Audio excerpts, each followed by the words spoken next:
5 asosdan iborat Ahmadiyya musulmon jamoati e'tiqodi. Birinchi asosiy Ahmadiyya musulmonlari e'tiqodi bu dunyodagi barcha musulmonlarniki kabidir va bu islomning 5 ustuni, ya'ni Allohning birligini e'lon qilish, 5 mahaldan iborat har kunlik ibodat, moliyaviy xayr-ehson qilish, Ramazon oyida roza tutish va Makka ziyorati, ya'ni haj. Bu dunyodagi har bir musulmon uchun islomning fundamental asosi hisoblanadi. Ikkinchi asosiy Ahmadiy musulmonlari e'tiqodi bu bizning payg'ambar Muhammad alayhissalomga va u zotning xotaman nabiyyin ekanliklariga bo'lgan ishonchimizdir. Biz u zotni barcha payg'ambarlarning muhri va Alloh taolo insoniyatga yuborgan so'nggi shar'iy payg'ambar ekanliklariga ishonamiz va u zot alayhissalomni Allohning yaratgan bandalari ichida eng mukammali, eng mukarrami deb bilamiz.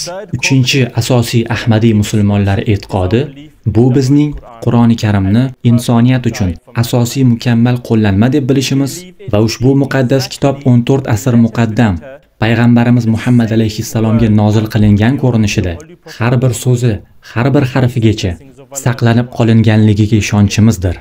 To'rtinchi asosiy Ahmadiy musulmonlar e'tiqodi bu bizning va'da qilingan Masih va Imom Mahdiyga bo'lgan ishonchimiz. Bugun butun dunyo musulmonlari ham ushbu bashoratga ishonishadi va ular ham Imom Mahdiyni kutishadi. Lekin aynan shu yerda biz ustunlikka egamiz. Biz ishonamizki, payg'ambarimiz Muhammad sallallohu alayhi va sallam bashoratini bergan, va'da qilingan Masih va Mahdi kelib bo'ldilar. Biz ushbu va'da qilingan Masih va Mahdini Hazrat Mirzo G'ulom Ahmad timsollarida kelgan deb bilamiz. Hadislarda payg'ambarimiz Muhammad sallallohu alayhi va sallam va'da qilingan Masih va Imom Mahdiyga payg'ambarlik maqomini berganlar. Va biz qat'iy ishonch bilan aytamizki, va'da qilingan Masih Mirzo G'ulom Ahmad hazratlari islomni va Alloh bilan uning bandalari o'rtasidagi mustahkam aloqani qayta tiklash uchun keldilar.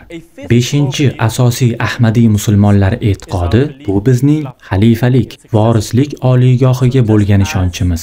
Muhammad alayhissalom vafotlaridan keyin xalifalikka asos solingani kabi, va'da qilingan Masih va Mahdi vafotlaridan keyin ham xalifalikka, vorislik institutiga asos solindi. Alloh bizga yana xalifalik, vorislik oliygohini nasib etdi. Ahmadiyya xalifaligi va'da qilingan Masih vafotlaridan so'ng barpo etildi va o'z faoliyatini bir asrdan ortiq vaqtdan beri ijobiy yuritib kelmoqda. Ayni paytda biz va'da qilingan Masihning 5-xalifasi Hazrat Mirzo Masrur Ahmad davrlarida yashayapmiz. Ahmadiyya xalifalarining vazifalari islomning haqiqiy va tinch ta'limotlarini butun dunyoga targ'ib qilish va tarqatishda davom etishdan iborat. Bular Ahmadiyya musulmon jamoatining 5 asosiy e'tiqodi edi.